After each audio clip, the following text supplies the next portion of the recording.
Good evening and welcome to Newsnight on the Patriot. I'm Hollie Thrasher. What is your opinion of how critical Warner Robins actually is to the defense community? My opinion is that it is very critical. Smoke-free college campuses are spreading across the country at a rapid pace. But the problem is Warner Robins is located in Houston County.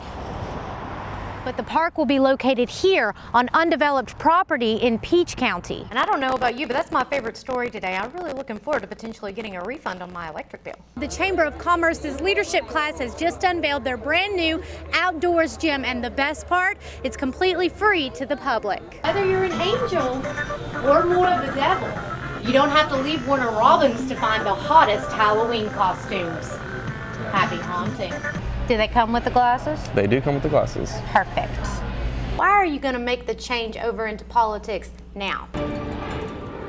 We are one day away from the Robins Air Force Base 70th birthday celebration. And like Black Friday, the day before Thanksgiving is one of the busiest shopping days of the year. This same man has been linked to 2 additional robberies this month, one in West Virginia and another in Kentucky. Well, ladies, if you would like to learn how to shoot, you're in luck. The Warner Robins PD is offering handgun classes for women. There are 135 students in Houston County that take a journey around the universe just by stepping into a classroom. If you're looking for a good way to kill time, Photo Booth is a fun new app on the iPad. It appeared that I did something improper, which I did not. What about the intimidation of a witness or the lying to the FBI I don't know what agents? that is. I'll face that in court.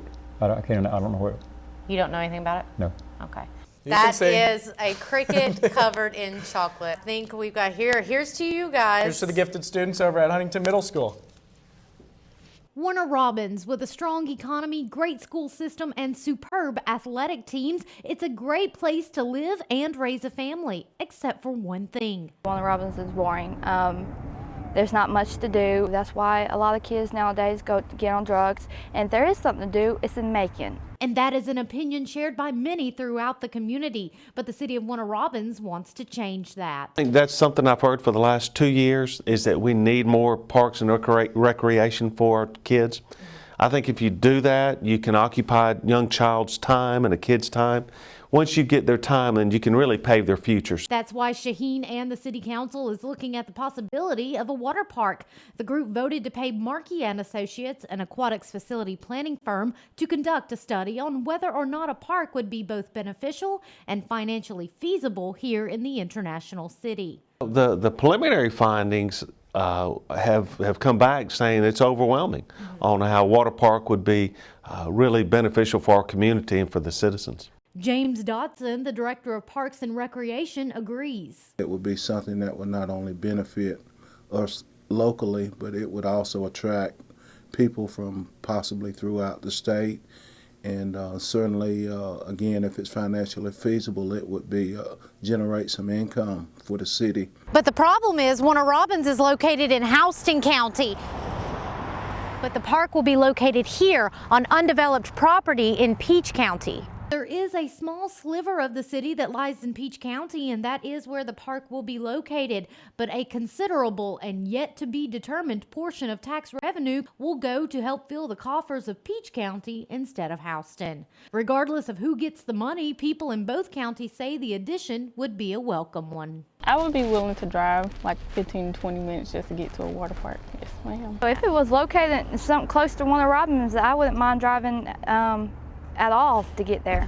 Hundreds of people from around Georgia were in Perry this weekend for the annual GOP Fish Fry. The event was held at the National Fairgrounds Saturday and was a fun-filled day of food, fellowship, and fun. Elected leaders, presidential candidates, and party members all turned out for a taste of Southern fried catfish and the opportunity to mingle with party leaders.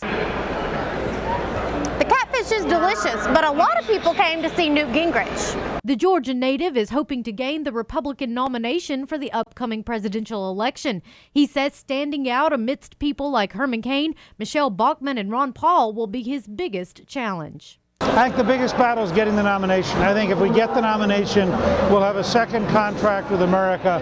We'll have a very clear choice with Obama, and I think we can beat Obama by a big margin. Later in the afternoon, Gingrich spoke to the crowd about the need for honesty and change in D.C. We need a candidate who can tell the truth better than the Democrats can lie.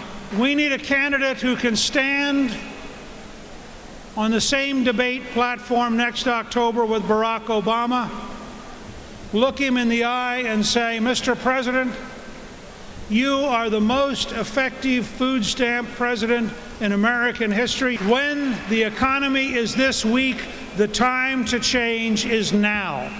He was adamant that the road to the White House would be difficult, and he couldn't do it without grassroots support. I want you to go home, and on Monday I want you to call the Georgia delegation, and I want you to tell the Georgia delegation there are positive things we can do in September that we could do right now. But with the field of presidential hopefuls so big right now, Lieutenant Governor Casey Cagle says it's just too early to tell who will be on the ticket with President Barack Obama. The contest is just really underway, and I think the field's beginning to shake out, and we'll have a front runner probably very soon, and we anticipate probably making an endorsement after Labor Day.